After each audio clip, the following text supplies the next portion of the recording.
Belize's old capital, Belize City, is divided by the Hullover Creek, which naturally demarcates the north side and the south side of the city.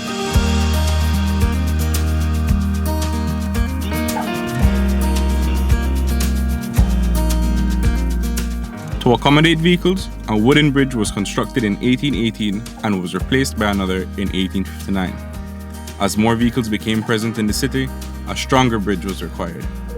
The bridge also had to be able to swing to allow boats with a high mast to pass through the creek. The solution? The construction of the enduring swing bridge in 1923.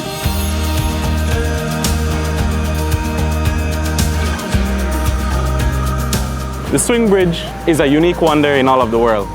The bridge was constructed in England and delivered to Belize by the Jefferson Construction Company.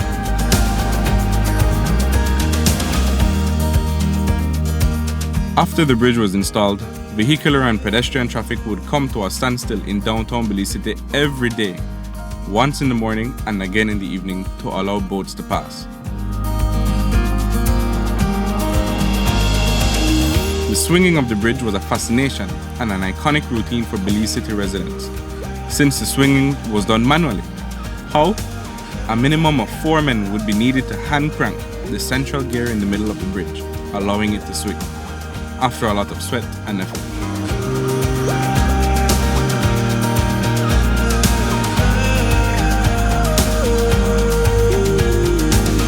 Since 2007, the bridge is now only swung during emergencies like hurricanes.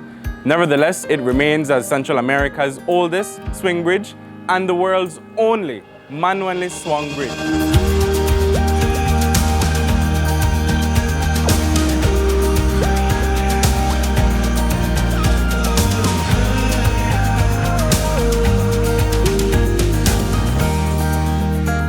Naturally, this fascinating landmark is patently from the heart of Belize.